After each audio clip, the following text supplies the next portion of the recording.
باہر سے ایک ساتھی نے سوال پوچھا ہے سعودی عرب سے کہ یہاں سعودی عرب میں عام رواج ہے کہ اگر باجماعت نماز ہو چکی ہو تو بعد میں آنے والا اگر ایک آدمی بھی ہو تو وہ اکیلا ہی جماعت شروع کر لیتا ہے اور بعد میں آنے والے لوگ اس کے پیچھے جماعت میں شامل ہو جاتے ہیں۔ بعض اوقات اس میں کچھ پیچیدگی بھی پیدا ہو جاتی ہے، مثلاً کوئی آدمی سنت یا نفل نماز پڑھ رہا ہے مگر پیچھے سے آنے والے لوگ اس کے کندھے پہ ہاتھ سے اشارہ کر کے اس کے پیچھے فرض نماز کی جماعت شروع کر لیتے ہیں وغیرہ۔ برائے مہربانی قرآن و سنت کی روشنی میں اس طرح کے اعمال کرنے کی حیثیت واضح فرما دے کہ اکیلے آدمی کا جماعت شروع کر لینا درست ہے، اور کیا یہ جانے بغیر کہ امام کون سی نماز پڑھ رہا ہے پیچھے آنے والوں کو اس کی اقتداء میں کھڑے ہونا درست ہے؟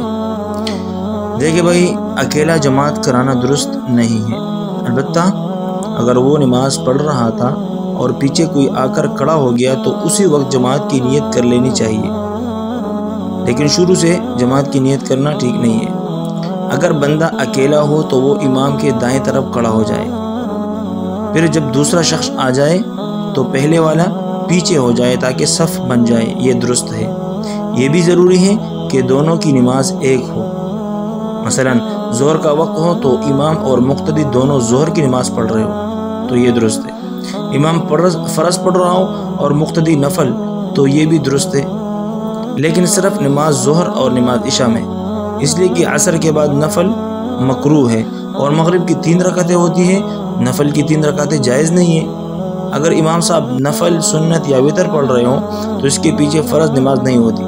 اسی طرح دونوں ادا نماز پڑھ رہے ہو، یہ نہ ہو کہ امام قضا نماز پڑھ رہا ہو اور مقتدی ادا نماز پڑھ رہا ہو، قضا اور ادا ایک ساتھ درست نہیں، البتہ اگر دونوں کی نماز قضا ہو اور ایک وقتی ہو تو پھر درست ہے۔